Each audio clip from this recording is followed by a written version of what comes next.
The sea is quiet in the morning, a wide stretch of silver-blue water that seems to breathe with the slow rhythm of the tides. In a small Cuban village where the air smells faintly of salt and nets drying in the sun, lives an old fisherman named Santiago. His back is bent from years at sea, his hands scarred from lines that cut deep into his skin, and his eyes, though wrinkled at the corners, still shine with a strange, undefeated light. For 84 long days he has gone without catching a single fish. Each dawn he rows out with hope, and each night he returns empty-handed, his skiff lighter than the men who mock him can imagine. If you find this summary helpful, don't forget to like this video, subscribe to Novel Whisper Official, and comment below the title of the novel you'd like us to summarize next. We'll make it happen soon. But still, Santiago wakes each morning before the first trace of light touches the water. His dreams are not of failure or hunger, but of lions on the beaches of Africa, creatures of strength and freedom he once saw as a young sailor. They run through his sleep like a promise of what he once was and what he still believes he can be. Though his clothes are patched, though his skiff is weathered, there is no bitterness in him. Only a calm patience, the dignity of a man who has spent his life in honest battle with the sea. The villagers whisper about his bad luck. The younger fishermen laugh behind his back, while the older ones simply watch with pity. But Santiago does not bow to their judgment. He knows the sea is not cruel, only indifferent, and that persistence is the only prayer a fisherman can offer. His shack is bare, a bed, a chair, the mast of his skiff leaning against the wall. Yet it is filled with the quiet pride of a man who endures. He walks the worn path from his door to the harbor with measured steps, his skiff waiting as it always does, resting on the tide like an old friend. Children play along the shore, but only one boy, Marlin, notices the old man with true affection. Others may see a man defeated, but the boy sees the mentor who once taught him how to hold a line, how to read the stars, how to trust the sea. Tonight, as the sun sinks behind the palm trees, Santiago lies on his bed of newspapers, his body aching but his spirit unbroken. Tomorrow, he tells himself, he will go farther out than before, to where the deep waters hold their greatest secrets. He does not say it to boast. He says it as a promise whispered to the silence of his room, to the lions in his dreams, to the endless sea waiting for him at dawn. The boy's footsteps are soft on the packed sand, quick and sure the way a gull crosses the shore. He carries a pot wrapped in a towel to keep the heat, and under his other arm a paper cone with limes and a bottle that clicks faintly as it bumps against his ribs. He is small for his age, but there is a steadiness in him that does not waver when the men at the terrace smile at his errands or ask why he still bothers with the old man. He answers with a nod and keeps walking. He knows why. He remembers mornings when those hands taught him to tie knots blindfolded. Nights when the sea was a black sheet and the stars were a map the old man read aloud. Santiago sees him coming from the doorway of the shack. He rises slowly, not to appear strong, but to honor the boy with effort. They greet as if no day has passed between them, as if the 84 days have been one long breath they learned to hold together. The boy sets the food on the table and unwraps the towel. Steam rises, rice and black beans, a little fish stew. The smell fills the shack and makes the air feel warmer. You should keep your money, the old man says. Eat with your family. I already did, the boy answers, which is true and also not the point. The point is the way he watches to make sure the old man eats slowly and enough. He wedges a lime between his thumb and knife and squeezes juice into the stew. He passes bread. He opens the beer and the old man takes a grateful sip, then another. Food is a kindness. Company is another. Outside, the sky turns the color of ashes and gulls cross in dark arrows. Voices drift from the terrace where the other fishermen sit under lanterns counting the day's luck, wringing stories out of small fish, laughing at nothing. The old man hears them without offense. Luck is a guest who comes and goes. Skill and patience are the things that remain when the door is shut.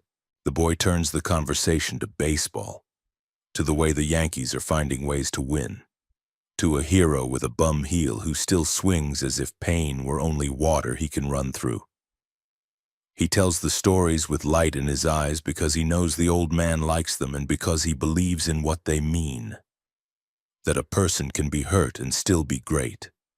That pain can be carried like a small stone in the pocket instead of a weight around the neck. And tomorrow?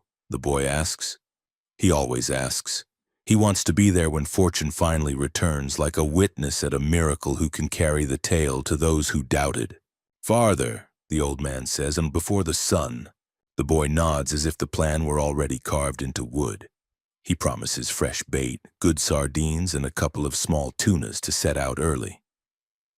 He speaks quickly, making lists aloud like a crew in one person. Coffee, lines coiled, gaff checked, knife honed. He wants to come with the old man, but he is bound by his father, who has told him to stick with a luckier boat. It is not disloyalty, it is family, and the boy accepts it. Still, he finds his way here each evening as surely as the tide. They finish the meal and step out where the last light lays thin on the water. The mast leans against the shack and the patched sail is folded beside it like a tired skin. The boy runs his hand over the cloth, feeling the seams, checking for fray. He has learned that preparation is another kind of prayer, quiet, practical, repeated. Together they carry the mast to the skiff. The weight is awkward, the old man's shoulders round. But the boy bears more than half without comment. On the shore, they talk about the currents and the birds that signal feeding below. The old man reads the sea even at night. He points with his chin toward the east where the water holds a darker line. He speaks of flying fish and phosphorescence, of the way the line should feel through the fingers when a big fish is down there turning slow as a planet. The boy listens with his whole body, filing each instruction into the future. "You wake me," he says. "I'll bring the bait." "Don't trouble your parents," the old man replies. But the boy meets his gaze and the answer is settled. He will be there before the first rooster disturbs the quiet. He says goodnight and leaves for the terrace to borrow newspapers for the old man. Baseball, weather, bits of the world beyond the harbor. The men at the tables tease him gently, but one of them, older, pushes over a plate with leftover fried plantains and tells the boy to take it. The boy thanks him and hurries back to the shack, where he places the newspapers beside the bed and the plantains under a cloth. They talk a little more by lantern. The flame makes their shadows large on the wall. The boy says he wishes he could go tomorrow. The old man tells him he will go again, and when he does, he will remember how to set the hook with his whole shoulder, how to keep the line hard and the drag patient, how to bargain with a fish's will without hatred and without fear. The boy smiles at that last part. He has always loved the way the old man talks to the sea and all that lives in it as if they are equals in a hard game. Before he goes, the boy checks the coils of line once more. He wets a cloth and wipes the old man's hands where the worst of the old cuts have raised pale scars. He asks if the lions still come to the old man's dreams. The old man nods. He does not explain that the lions are not a memory so much as a compass pointing away from defeat. The boy would understand. Some things he simply knows. When the door shuts and the shack is quiet again, the old man lies down on his bed of newspapers and listens to the tide breathe. He can feel tomorrow in his bones the way he can feel weather in his knees. He thinks about the boy's faith and how it is both a comfort and a challenge, something to live up to. He thinks about the way a line hums under a heavy pull and how the earth itself seems to turn inside that humming. He thinks about the great fish he has not yet seen, but has been moving toward for years without knowing it. Sleep comes slowly and then all at once. The dream opens on a beach of yellow sand, the surf low and warm, and the lions move along the shore as if they are carrying the sun with them. He is young in the dream. The ship rides at anchor. The air smells of tar and salt and the promise of a distance that can be crossed. He watches the lions and does not need to chase them. It is enough that they exist. Elsewhere in the village, the boy is awake in his small room, the bait bucket by the door, his shoes ready. He counts backward from the hour he must rise and smiles because he knows he will not need an alarm. The old man once told him that age is an alarm clock in the bones. The boy believes it. He believes many things that are simple and true. That the sea hears the names of those who keep faith with it. That failure is a season and not a sentence. That tomorrow is the 85th day and a good day to break a run of bad ones. The night settles fully, the lantern dies. The skiff rocks slightly against its rope. In the dark, everything is in its place, the mast, the coils, the wrapped knife, the gaff, the boy's promised sardines arriving with dawn. And in the old man's chest, undiminished by hunger or ridicule, something steady and wordless keeps time with the hush of the tide. Before the roosters, before the first gray line erased the stars, he rose and felt for his clothes by touch. The world was cool and hushed, the kind of quiet that belongs to fishermen and stray cats. He stepped outside and the sky arched black and salt-sweet above the palms. Down the lane the boy appeared as promised, barefoot, careful, a bucket of sardines in one hand and 2 small tunas tied together in the other. They spoke little. Words in that hour broke too loudly. They loaded the skiff with the measured efficiency of people who have done a hard thing many times. Coils and spare coils, gaff, harpoon, knife wrapped in cloth, a bottle of water, the bait in a wet bag. At the waterline, the boy steadied the bow while the old man pushed. The keel met the first small wave and slid. The boy's hands released, then hovered and then fell to his sides, as if they had to learn again how to be empty. "Good luck," he said. The old man nodded. He did not say the word back because luck ignores echo. He set the oars into the locks and the skiff answered with a soft wooden sigh. The boy watched until the darkness took the skiff whole and then turned for home to wait for the hour of return. The land breeze was light. The sea lay close and breathing, swelling and easing, smelling of weed and long distances. With each pull, the skiff moved cleanly, the oar blades whispering and then vanishing, leaving only 2 stripes of brief silver on the black. The old man's shoulders settled into the familiar ache. It was a good ache, like a remembered song that asked for nothing but attention. He counted the strokes in his head to keep the rhythm true and let the small noises arrange themselves around him. The rattle of hooks in the bow, the creak at the oarlocks, the tiny tap of the gaff against the gunwale. He angled east to meet the current of the Gulf Stream as it ran strong and blue out beyond the shallows. Behind him, the village would have been only a suggestion of darker dark. Ahead, the horizon thickened from ink to slate. He passed patches of yellow weed that drifted like rough mats and saw the quick startle of a flying fish break the surface and glide a long, shining yard before the night closed its wing. A man-of-war bird crossed high and vanished. Somewhere to the south, a dolphin cut once and was gone. All of it meant life. The old man kept rowing. By the time a thin band of rows lifted the rim of the world, the other boats had turned small as nails scattered in a carpenter's apron. He went farther. It was not bravado. It was a simple idea. The big fish are where the water is deep and clean, where the current runs like a road the whole sea uses. He loved the sea most when it was like this, at the edge of day, honest and waiting.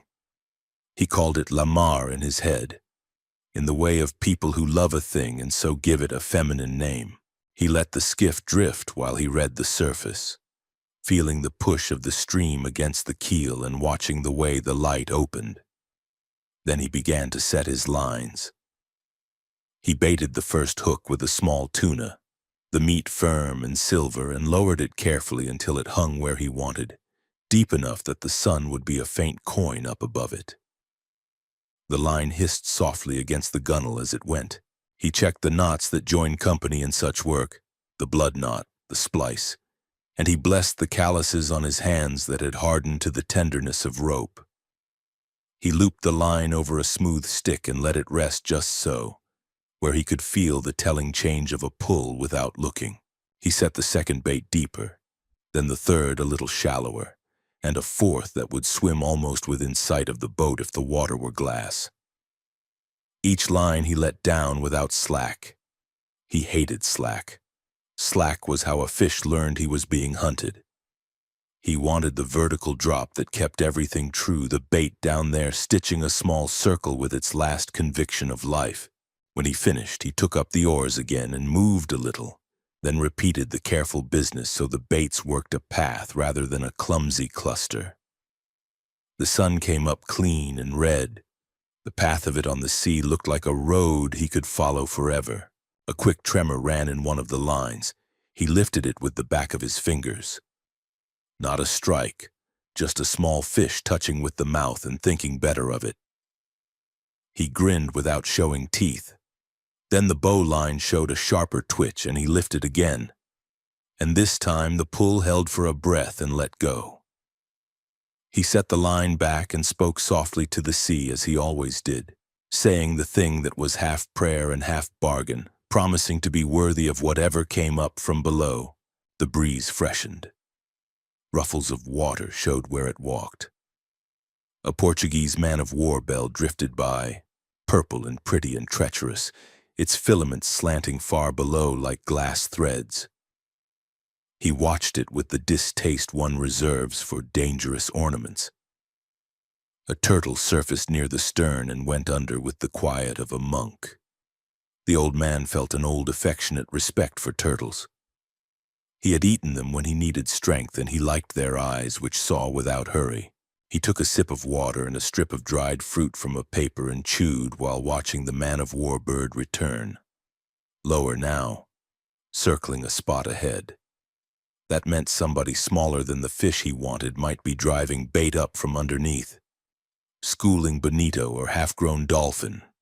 He adjusted the skiff a little, not to chase the quick feast, but to keep his baits where the road of the current and the bird's circles intersected. A good fisherman wastes nothing, not even a hint. Toward mid-morning, the first gift came. A small tuna on the shallow line, taken with the blunt decisiveness of a hungry knife. The old man set the hook with shoulder and wrist in the same motion, then hauled hand over hand, fast but smooth, feeling each short run and answering it with patience.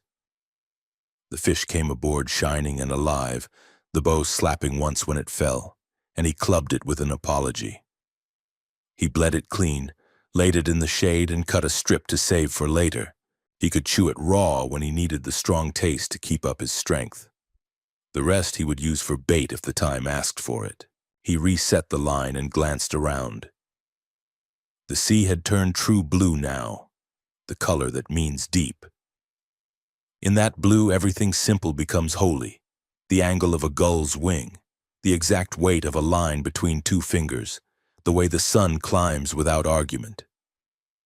The skiff moved easily. The old man thought of the boy and felt a brief, companionable ache.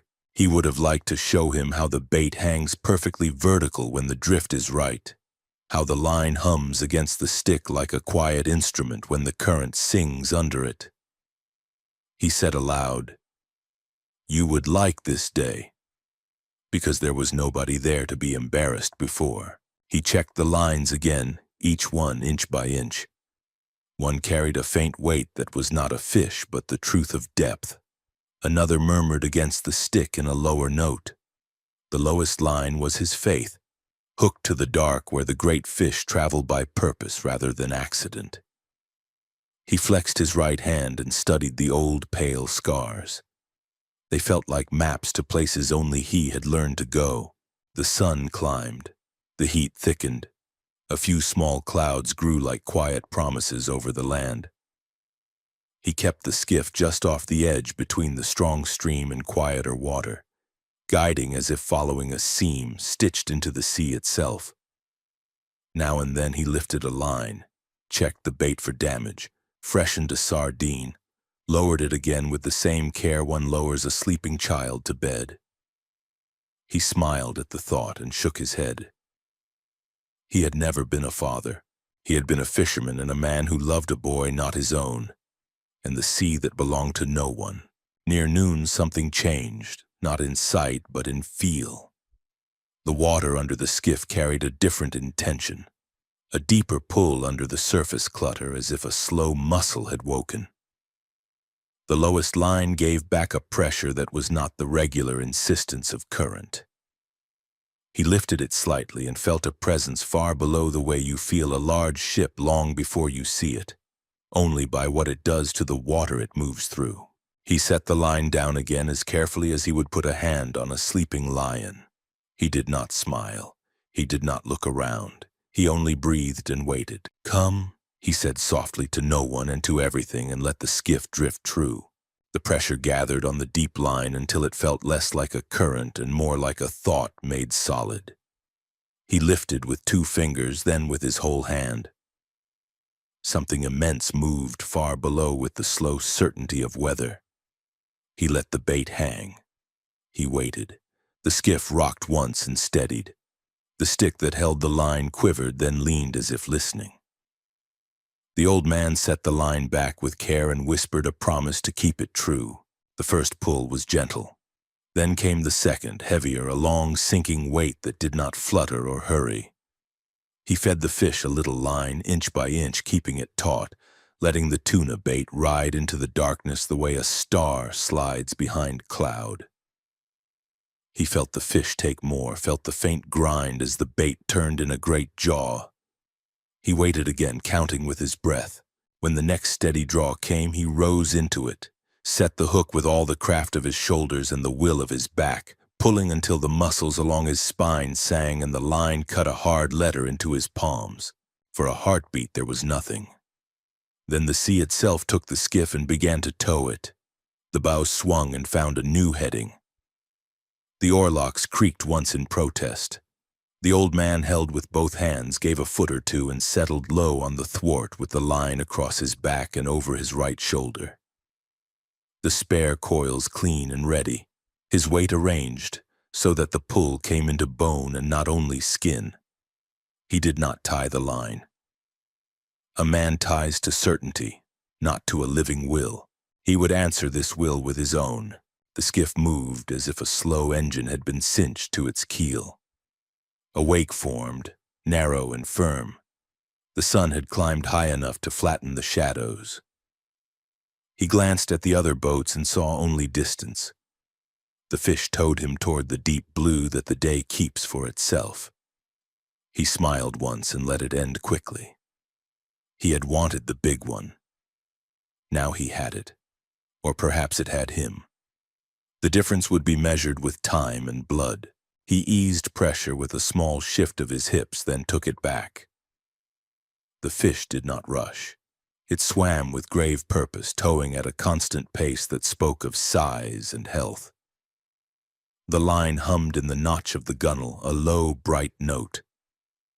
He dipped his fingers in the water to wet them and felt the sea's clean chill bless the sting. A man-of-war bird sketched lazy loops above as if curious about this procession. Old wood, old hands, invisible giant. He pictured the bait down there, the hook set deep, the great fish moving with it as if towing a minor star. He wanted the fish to break the surface, to show its shape, to fill its lungs with sky and give him a first full understanding of what he was sworn to. But the fish kept to its chosen road. It neither sounded nor rose. It towed. The old man adjusted the line across his back, slid a folded scrap of canvas beneath to keep the worst of the cutting bite off his skin, and settled again. He chewed a strip of the small tuna he had taken earlier. It was iron-tasting and alive with salt. He forced himself to chew slowly, to make food a deliberate duty and not a distraction. Strength was a tool like a gaff or a knife. You kept it sharp by respecting it. He drank a mouthful of water and let it rest on his tongue before swallowing. The fish swam on, steady, patient. After a time that could have been an hour or two, the skiff passed a drift of yellow weed. He watched for any change in the line's music. The fish angled a point to the north, then steadied again. He spoke aloud to it, not to curse or boast, but to explain his intentions as one does before a hard, honest match. He admired the fish even as he fixed his mind on killing it. Respect did not loosen the knot of his resolve, it tightened it. The sun made the water a hammered shield. Heat built along his neck and down the valleys of his shoulders. The line's pressure settled into him until it felt less like an enemy and more like an axle. He braced his feet carefully, right foot against the base of the mast step, left foot back and wide. Each small adjustment mattered because each would be repeated 1,000 times before he was done. The fish kept the pace. It was as if two stubborn lives had agreed on a rhythm neither would break first. He wished for the boy then, not to share the glory, not for witness, but for the extra pair of hands to wet the line and rub the stiffening tendons of his right hand, to pass a bit of food without making him choose between hunger and vigilance. The thought passed and left behind a cleaner silence. The boy was not there. The sea was, the fish was, he was, that would suffice. At last the fish rose a little. The angle of the line changed almost imperceptibly. A lighter cut through the water, and the skiff gained a breath of slack that was not true slack but a softening. He leaned and reclaimed it, inch by inch, feeling the hook work deeper and the fish accept the new closeness with a slow power that lifted the bow. Then the line drew straight again and the skiff resumed its sober tow. He looked into the water and saw nothing but blue, the kind that swallows shapes. A small dolphin came to ride the wake for a minute, bright and talkative, then left. A cloud shaded the boat and he felt the relief in his eyes. He checked the other lines and brought them in. There was no point fishing for lesser lives while committed to this one. He coiled them cleanly and stowed them forward.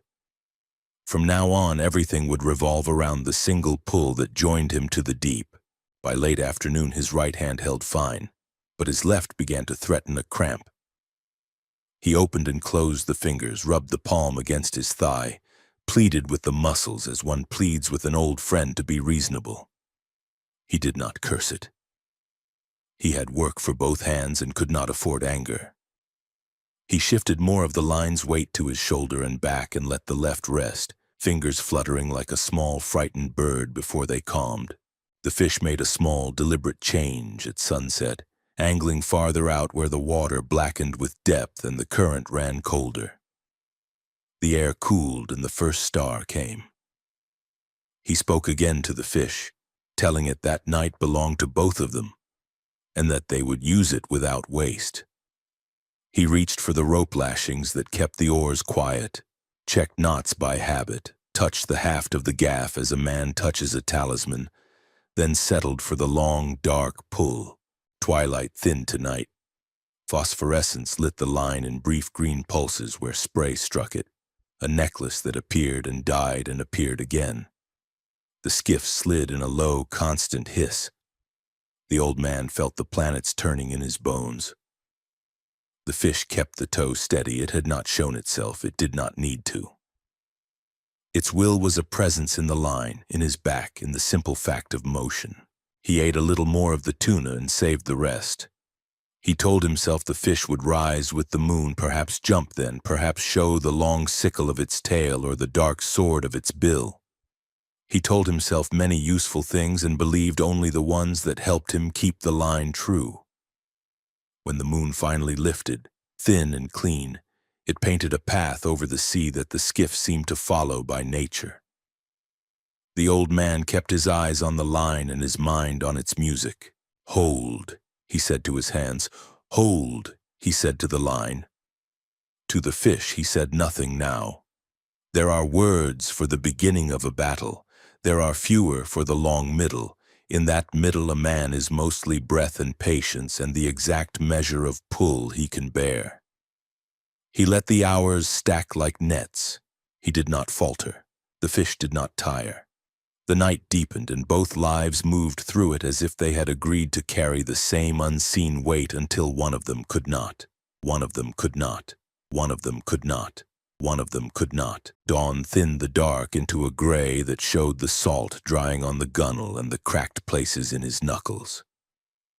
The fish still towed, patient and certain, its weight carried into the line like a long, unbroken thought.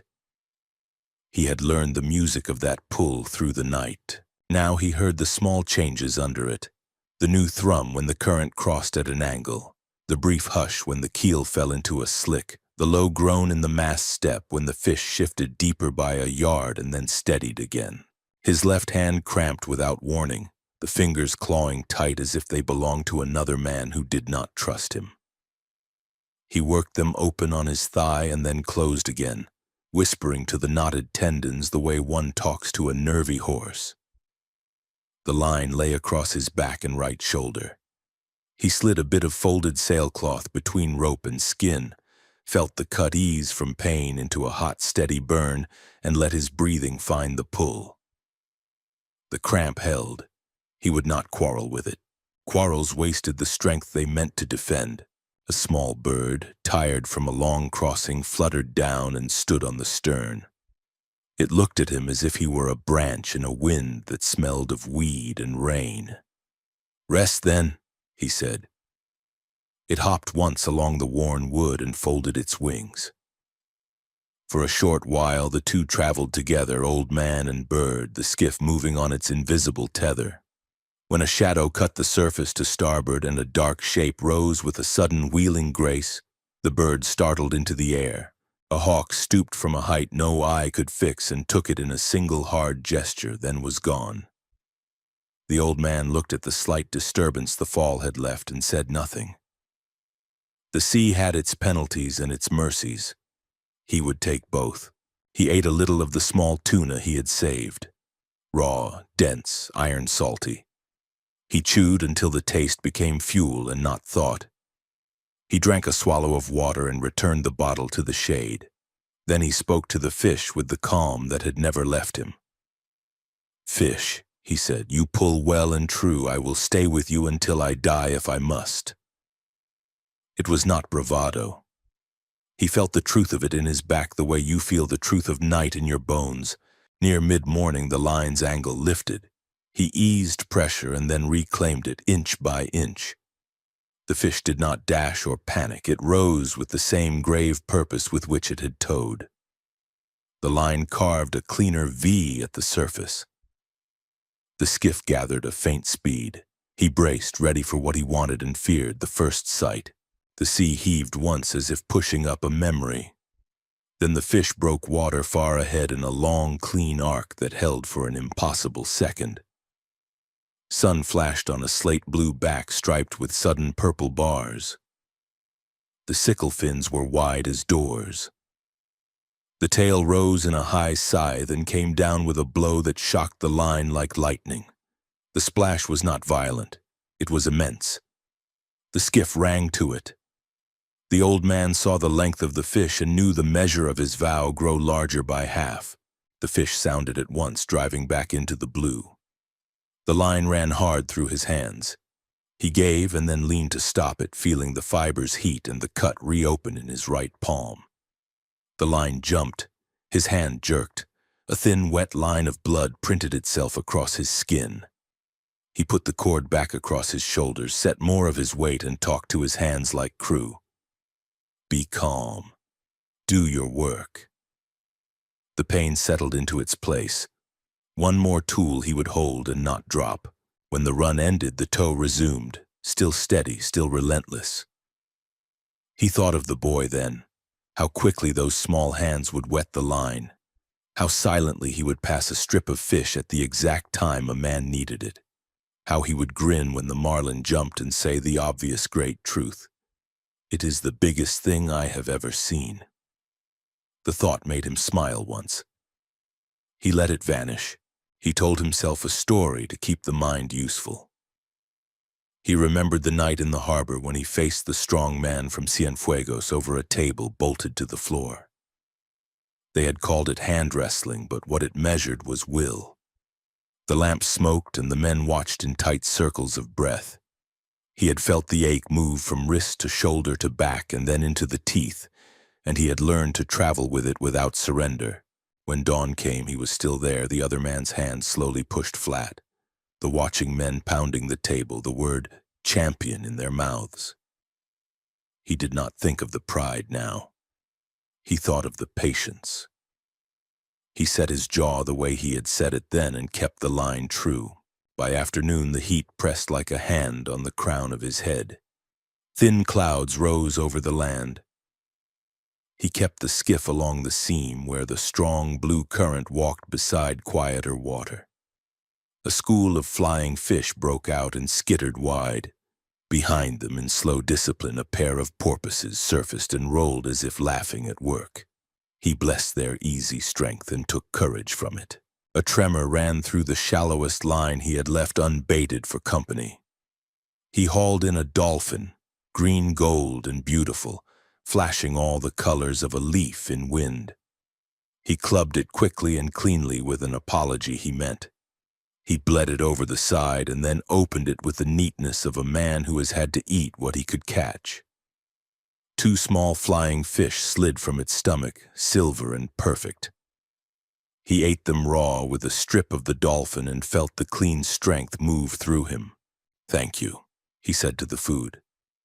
"Thank you," he said to the fish pulling in the deep. He promised a prayer and knew he would keep it, though he had never been much for words to heaven.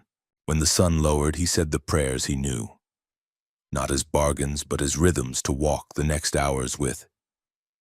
A handful of Our Fathers, a handful of Hail Marys, the simple petitions a fisherman lifts when he asks not for luck but for endurance. He did not pretend piety. He was making himself steady with the old syllables, the way a man steadies himself with a rope in rough water. He added a private vow he told to the sea itself. If he could bring this fish in, he would treat it, and the day with honor beyond his own hunger. Toward evening, the pull changed again. The weight felt closer, and he could sense the fish's body tilting through the line, not vertical now, but at a slant, as if it had decided to rise on a great, invisible spiral. He tested the drag with his shoulder. He took in inches when the pressure eased and yielded when it grew, keeping the line like a wire between 2 stars. The fish held to the slow rising arc. The old man's muscles answered the pattern before his mind named it. He knew. The great one was coming up.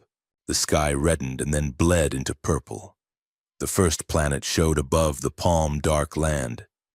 He brought in the loose gear and made the boat clean, nothing to foul the line, nothing to trip a foot when sudden work began. He sharpened the point of the harpoon with 2 careful strokes and laid it along the thwarts where his hand would find it without looking. He rubbed his cramped left hand again until the fingers remembered their duty. He drank the last of the water and let the warm calm of the swallow settle him. The line angled higher. The skiff began to describe its own small arc, pulled not in a straight tow now, but in the outer edge of a circle traced by something immense below. He could feel the breadth of that circle in his feet and knees, in the way the bow lifted slightly and fell, lifted and fell. He took what he could each time the fish turned under him, inch by inch toward the invisible center where fish and man would meet. He spoke once more, very softly, not as to an enemy, but as to a worthy rival whose face he had at last begun to see. "Brother," he said, and the word did not weaken him. It made his back straighter. Night came clean and close. Phosphorescent stitched quick green fire along the line where spray struck. The marlin's circle widened and then tightened, always a little nearer. The old man's breath fell into the same measured pattern. He placed his feet. He readied the harpoon. He let the skiff turn. He took in inches.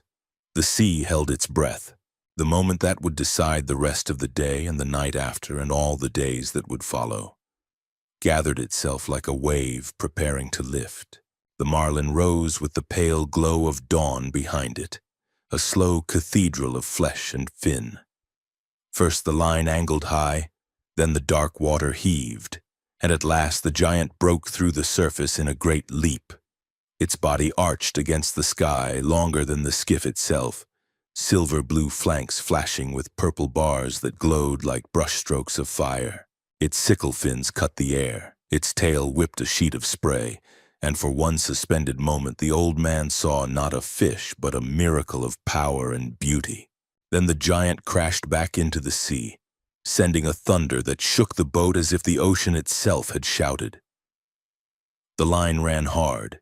The skiff lurched forward. Santiago braced his feet back-arched, the rope biting deep into his scarred palms. His right hand burned where the cut reopened, blood slicking the cord. His left cramped, the fingers clawing, but he forced them open against the pull, commanding them like stubborn soldiers. "You are my brother, fish," he whispered through clenched teeth. "But I will kill you." The marlin began its circling, vast and patient. Around and around it swam, tightening its spiral, dragging the skiff as if it were no more than driftwood. Santiago worked the line, reclaiming inch after inch when the fish angled close, yielding when it ran deep again, never slackening, never letting go. The battle had become a rhythm. The seas heave, the lines hum, the pulse of his blood in time with the creature below. Hours passed. The sun rose, blinding and merciless.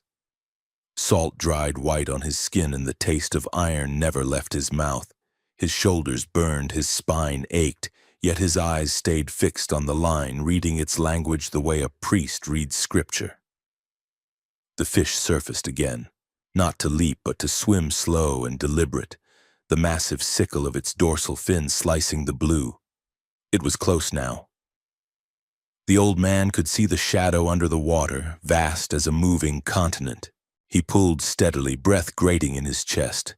His arms shook, his hands bled, his back felt split with labor. But the fish was rising. Each circle was tighter, each run was shorter. The marlin swam as if resigned to the law that bound them both. One would die so the other might live. At last the great head broke water beside the skiff. The eye of the marlin rolled, vast and unblinking, seeing him with the ancient calm of a creature that knows no master. Santiago felt a surge of love for it, fierce and aching, even as he lifted the harpoon. His whole life narrowed to that one movement. The cord taut across his shoulder, the skiff trembling under the strain, the harpoon raised high with both hands. He drove it down with the strength left in him. The steel sank deep into the marlin's side, just behind the great sword of its jaw. The fish gave one colossal heave, throwing spray and blood across the skiff, shaking the very sea. Then it shuddered and fell, its weight dragging the skiff until Santiago thought the gunwale would split. The water frothed red, then calmed. The giant lay alongside, immense, gleaming, its body longer than the boat, its spirit finally stilled. The old man leaned on the gunwale, chest heaving, hands trembling. Tears pricked his eyes, though none fell. He whispered, "Thank you, brother." For a moment he could not move, could only look at the creature he had fought with all his years and strength. A battle measured not in hate but in respect. With aching slowness he lashed the marlin to the side of the skiff. The fish dwarfed the boat, its head forward, tail trailing, its silver-blue skin shimmering in the sunlight. He secured the line tight, knot after knot, each one a promise to bring it home. His body shook with exhaustion. His hands were torn, his shoulders raw. Yet his heart was filled with a strange, glowing pride. He had not been beaten. He had proved himself once more to the sea, to the boy, to himself. As he pushed the skiff's bow toward the horizon and felt the current carry him landward, a deep weariness settled into him. But it was a weariness rich with triumph. The marlin's body gleamed beside him, a banner of victory as vast as the ocean itself. Santiago sat back, closed his eyes for a moment against the blazing sun, and thought, "I have done it. I have killed the great one." But even in his triumph, a shadow stirred in the depths. The marlin bled freely into the sea, leaving a dark ribbon in the wake of the skiff. Santiago knew the sea had other mouths, always hungry, always waiting. He whispered a prayer without words for himself, for the boy, for the noble fish he had slain. Then he set his hand to the tiller and began the long journey home. The marlin rose with the pale glow of dawn behind it, a slow cathedral of flesh and fin.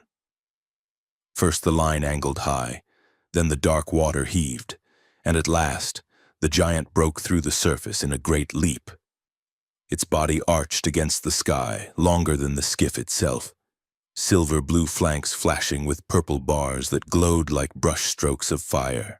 Its sickle fins cut the air, its tail whipped a sheet of spray, and for one suspended moment the old man saw not a fish but a miracle of power and beauty.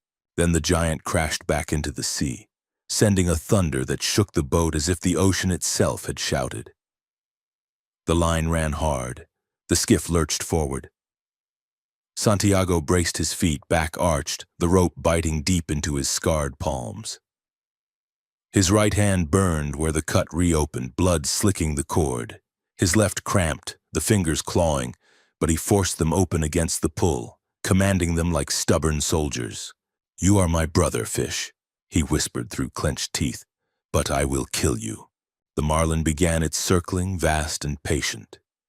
Around and around it swam, tightening its spiral, dragging the skiff as if it were no more than driftwood. Santiago worked the line, reclaiming inch after inch when the fish angled close, yielding when it ran deep again, never slackening, never letting go. The battle had become a rhythm. The seas heave, the lines hum, the pulse of his blood in time with the creature below. Hours passed. The sun rose, blinding and merciless. Salt dried white on his skin, and the taste of iron never left his mouth. His shoulders burned, his spine ached, yet his eyes stayed fixed on the line, reading its language the way a priest reads scripture. The fish surfaced again, not to leap, but to swim slow and deliberate, the massive sickle of its dorsal fin slicing the blue. It was close now. The old man could see the shadow under the water, vast as a moving continent. He pulled steadily, breath grating in his chest. His arms shook, his hands bled, his back felt split with labor. But the fish was rising. Each circle was tighter, each run was shorter. The marlin swam as if resigned to the law that bound them both. One would die so the other might live. At last the great head broke water beside the skiff. The eye of the marlin rolled, vast and unblinking, seeing him with the ancient calm of a creature that knows no master. Santiago felt a surge of love for it, fierce and aching even as he lifted the harpoon. His whole life narrowed to that one movement, the cord taut across his shoulder, the skiff trembling under the strain, the harpoon raised high with both hands. He drove it down with the strength left in him. The steel sank deep into the marlin's side, just behind the great sword of its jaw. The fish gave one colossal heave, throwing spray and blood across the skiff, shaking the very sea. Then it shuddered and fell, its weight dragging the skiff until Santiago thought the gunwale would split. The water frothed red, then calmed. The giant lay alongside, immense, gleaming, its body longer than the boat, its spirit finally stilled. The old man leaned on the gunwale, chest heaving, hands trembling. Tears pricked his eyes, though none fell. He whispered, "Thank you, brother." For a moment he could not move, could only look at the creature he had fought with all his years and strength. A battle measured not in hate, but in respect. With aching slowness, he lashed the marlin to the side of the skiff. The fish dwarfed the boat, its head forward, tail trailing, its silver-blue skin shimmering in the sunlight. He secured the line tight, knot after knot, each one a promise to bring it home. His body shook with exhaustion. His hands were torn, his shoulders raw. Yet his heart was filled with a strange, glowing pride. He had not been beaten. He had proved himself once more to the sea, to the boy, to himself. As he pushed the skiff's bow toward the horizon and felt the current carry him landward, a deep weariness settled into him. But it was a weariness rich with triumph. The marlin's body gleamed beside him, a banner of victory as vast as the ocean itself. Santiago sat back, closed his eyes for a moment against the blazing sun, and thought, "I have done it. I have killed the great one." But even in his triumph, a shadow stirred in the depths. The marlin bled freely into the sea, leaving a dark ribbon in the wake of the skiff. Santiago knew the sea had other mouths, always hungry, always waiting. He whispered a prayer without words, for himself, for the boy, for the noble fish he had slain. Then he set his hand to the tiller and began the long journey home. The marlin's great body gleamed beside the skiff like a fallen moon, and behind them the wake lay dark where the blood mixed with the blue. He kept the bow steady toward land, and told himself there would be time enough for pride when the bones of his hands were not shaking. The wind pressed small creases into the water. The sun struck fire off the fish's silver skin. Everything looked pure and clean except for that trailing ribbon that wrote the same word over and over. "Come." He saw the first fin as a sharp gray blade scribbling toward him. It cut the surface with purpose, angling on the blood. He felt it in his spine before the fin even drew close. The simple arithmetic of the sea. A kill draws mouths. He reached for the harpoon without hurry. The rope coils were ready. He stood with his feet set, the line fixed to the bit, and when the shark came in fast and straight, he waited until it half rolled to take the first ripping mouthful, and then put the iron down hard, straight into that bullet head. The shock ran through the pole and into his arms. The shark thrashed, beaten, then sank, the rope singing out as it dragged, and the old man cut it free with 2 neat strokes to save the boat from being towed backward into trouble. He rested the haft for a breath and looked at the wound the shark had left in the marlin. A gouge like a door torn off its hinges. Meat gone. Precious weight gone. The sight stung, not because of vanity, but because the fish had given its life cleanly and deserved to go home whole. He spoke to it under his breath. He said the words a man says when he cannot undo an injury but refuses to avert his eyes from it. The sea held its quiet face. Then more fins showed, lower, wider, working in from down current, not beautiful like the first, but blunt, with the patient hunger of those who live on the work of others. He fetched the spare oar and lashed his knife to it with tight, square knots, the way sailors bind a spar for weather. He tested the lashings once and then again until the blade sat true. He would have preferred the harpoon. Preference is not a weapon. The oar would do. They came 2 together, the first shouldering up against the marlin's flank, the second sliding along the tail to worry it. He leaned out and drove the knife down, felt the cartilage and muscle give, withdrew, struck again, working with rhythm rather than rage, because rhythm lasts longer. The water boiled white and red. One shark peeled away, curving lazily with the death already in it. The other turned and rushed the boat itself, jaws open, and he met it with the oar and the flat of the blade across the snout, shoving it down, then stabbed 2-handed into the gill slit where the pumping life runs close to the surface. It thrashed, rolled under, and drifted off like a torn hat. He drew breath and looked again at the marlin. More flesh gone. The beauty still there, but invaded. He adjusted the knots that held the fish tight alongside. The skiff's planks creaked. His arms shook as if they had swallowed lightning and were trying to remember stillness. He drank the last mouthful of water and held the empty bottle, then set it down carefully, because care is a way of telling yourself you are still in command. An hour later, the next pair rose, raw-nosed and purposeful. He met them, and then another and another. The knife dulled. He sharpened it on the gunwale, quick strokes, quick breaths, listening for the changed song of the blade. He killed, and the killing answered nothing. The sea kept sending mouths because the sea respects nothing but appetite and endurance. He had both. He pressed them into service. When the knife finally snapped at the hilt with a dry, traitorous crack, he looked at the broken blade in his hand and felt nothing but calculation. He threw the useless piece into the bilge, grabbed the club he kept for stunning fish, and started meeting the gray shapes with wood instead of steel. The club rang on bone, splinters raised in his palm. He swung until the edge of the club frayed and the blows lost weight. He swung anyway. He learned the tempo of their rushes.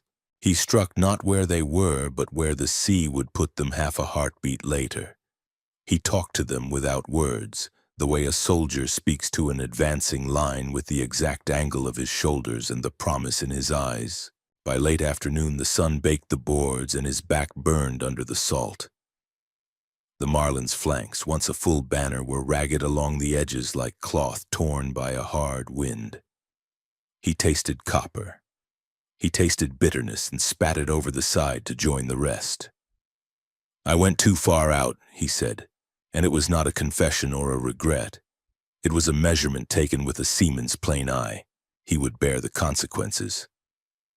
He did not repent the fight. He would not try to think of the boy's face if he came in with bones.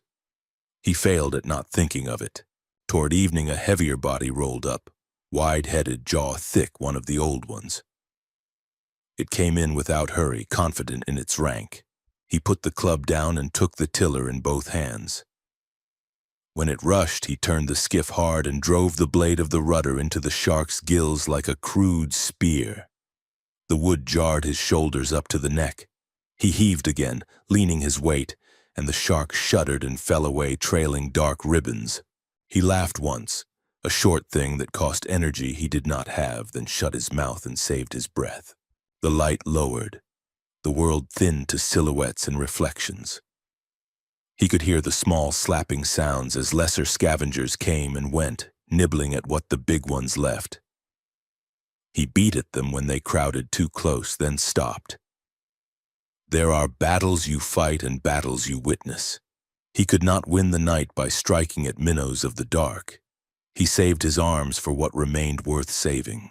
He ate a strip of the dolphin meat, chewy and warm now from the heat, and swallowed it like medicine. He rinsed his mouth with a little seawater, knowing it would parch him more later, but needing the salt to cut the iron taste. He rewrapped his right hand to keep the torn flesh from opening further, and flexed his left until the cramp eased to a manageable grief. He spoke to the marlin once more, almost apologizing for bringing it into a world where victory announces itself with a trail no one can ignore. Night came fast. The water turned black glass.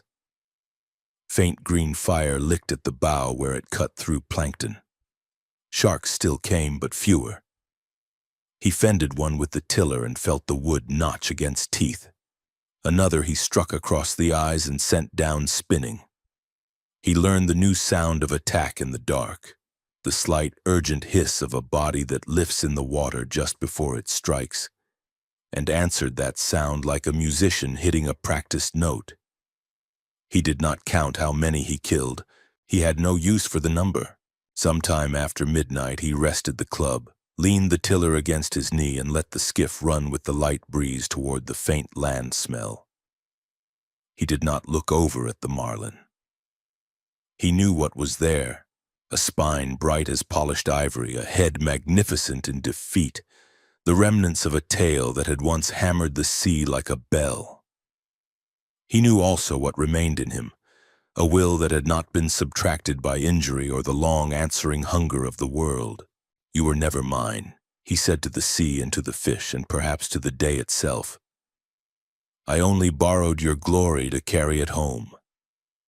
He thought of the boy then not as witness, not as comfort, but as future, the steady hands that would coil lines and learn from this night where to place faith and where to place steel.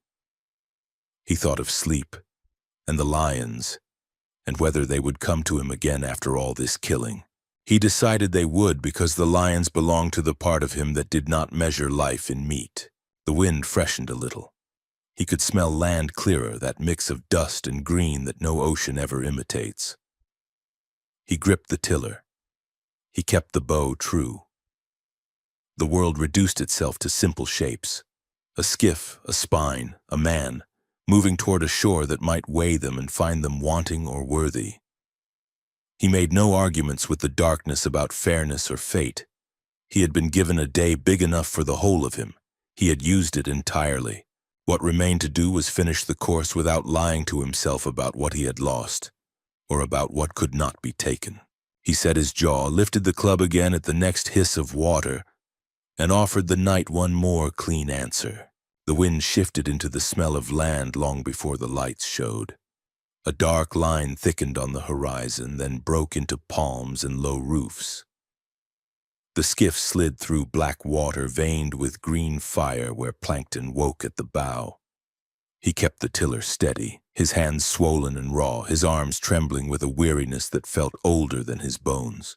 Beside him, the marlin was no longer a banner, but a bright white spine bound to the skiff, the great head forward, the tail chewed into ragged memory. The sea had taken its tax. He had paid in full and kept moving. The surf at the harbor mouth murmured a welcome that was also a warning. He eased the skiff between moorings, past boats that slept like cattle under a dark field. He bumped the key softly, made one clean turn on the line, and secured the bow. For a moment he sat without moving, looking at the gleaming ribs of the fish, at the shadowed water at his hands. It was a good fight, he told the night. That was all there was to say. He untied the lashings that kept the mast along the thwarts and lifted it to his shoulder. The weight drove a hard message down his spine. He stepped onto the stones, the world tilted and steadied. Up the path, the village was mostly asleep. One light burned in a window. A dog lifted its head and let it fall again. He started for his shack, the mast across his shoulders like a long, narrow burden. On the first steep rise, his legs failed, and he knelt, rested the mast against the wall of a closed shop, breathed until the fire in his ribs settled, and then stood. On the next rise, he fell to his knees and then to his hands, rose again, took 2 steps, and went down once more. He did not call for help. He did not think of help. He thought only of the next step. He made it. At the shack, he leaned the mast inside the door and looked 3 long heartbeats at the bed of newspapers. The room smelled of salt, old rope, and the faint sweetness of the plantains the boy had left under a cloth. He went to the bed, lay down on his chest with his arms out and his palms open as if to let the pain pour out of him like water. Sleep took him mid-breath and held him without dreams. Out on the quay, the skeleton gleamed under the early light like the frame of a ship whose skin had become the sea. The first men to find it stood quiet. One measured the length with a piece of twine and a fisherman's stride and shook his head at the number. Another touched the big sword of the bill and whistled low. He did it, one said, not needing to say who. On the terrace, the talk formed and reformed as more men gathered and more coffee steamed. Those who had laughed at the old man days ago now measured his night in a new coin. By mid-morning, the boy heard and ran. He found the skiff and the white ribs and the rope ends still wet and knew the rest without needing the telling. He did not go to the terrace to hear the men. He went straight up the path to the shack. At the doorway, he stopped and saw the old man asleep on the newspapers, face turned to one side, the cut hand open like a flag of surrender that had never actually surrendered. The boy sat and watched until the tears came, hot and helpless, and he let them run because there was nobody there to be ashamed before. He made coffee the old way, slow and careful, as if the steadiness of his hands could repair what the sea had taken. When the cup was ready, he set it on the crate by the bed and touched the old man's shoulder. The eyes opened at once, clear for a second, then clouded by pain and the lost measure of sleep. The boy told him he had brought coffee, that the skeleton was the biggest anyone had ever seen, that he should not speak yet. The old man tried to say he had been beaten. The boy cut the words off with a small shake of his head and a voice that was steady because it had to be. No, he said. Not by the fish. They spoke little. Coffee steamed between them and cooled. The boy unwrapped the old man's hands with the gentleness of someone handling a rare thing in a museum. He dabbed the cuts with salt water, there was nothing else, and bound them with clean strips he had torn from his own shirt. He promised food and salve and a new knife and more lines and better baits. He promised also that from now on he would fish with the old man again. Not as a visit, as a fact. The old man looked at him and nodded once. That was the agreement written and signed. He dozed and woke and drank and dozed again. The boy brought broth and bread and set them where the coffee had been. He stepped outside once to answer the men who came and stood near the doorway and wanted to know what or how or why. He answered nothing. He went down to the quay and saw tourists pointing at the skeleton and asking the waiters what kind of fish this was. The waiters shrugged and said shark, and the boy did not correct them. He carried ice back up the hill for the old man's hands. Near afternoon, the wind shifted in from the sea and the shack cooled. The old man slept deeper. The hard lines around his mouth softened into something like peace. The boy sat on the threshold, looking down at the harbor, the white spine drawing eyes even from the hill, and began quietly to plan a boat outfitting in his head. New gaff, new harpoon, fresh coils hung to dry, hooks resharpened, knots practiced until they could be tied asleep.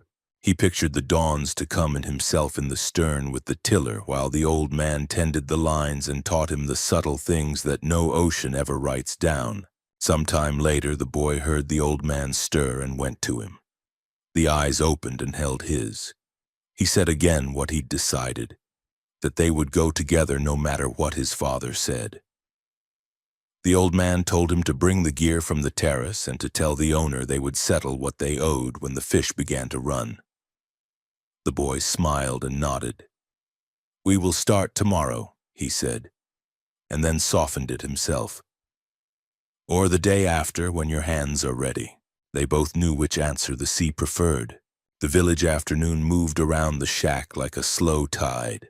Voices low, the clink of bottles at the terrace, sails drying, children shouting briefly and then quieter when they saw the boy's face. News travels quickly in small places. Respect travels a step behind, but it arrives. Toward evening, the old man drifted into sleep again, deeper this time, and the boy stood and listened to the breathing, counting without thinking, glad when each rise found its fall. He set the empty cup aside, straightened the mast where it leaned, and pulled a blanket over the old man's shoulders as if covering a fire that would be needed in the morning. He left the door open to the sea breeze and stepped out. On the quay, the men had cut the spine free and measured it with the attention due to a fallen king. They spoke more softly now. A few boys sketched the shape of it in the dust with sticks, trying to get the angle of the bill right. The tourists had drifted away. The light went gold, then thin. The boy looked once more and then turned back uphill, already thinking of sardines and a sharp new hook. In the cool of night, the shack breathed salt and quiet. The old man lay on his belly, arms out, palms open, a little smile softening the weathered mouth. A scene unrolled behind his eyes that had survived hunger, mockery, and the long arithmetic of the deep. A warm African beach under a young sky, lions playing in the surf as if the sea were a game made just for them. They moved with the unarguable confidence of life itself, and he watched them, not needing to own or fight or prove, only to witness and remember. The waves washed and returned. The lions ran. He slept. Morning someday soon would ask again for strength and craft. Tonight it asked for nothing. It had asked for nothing. It had asked for nothing. It had asked for nothing. It had asked for nothing.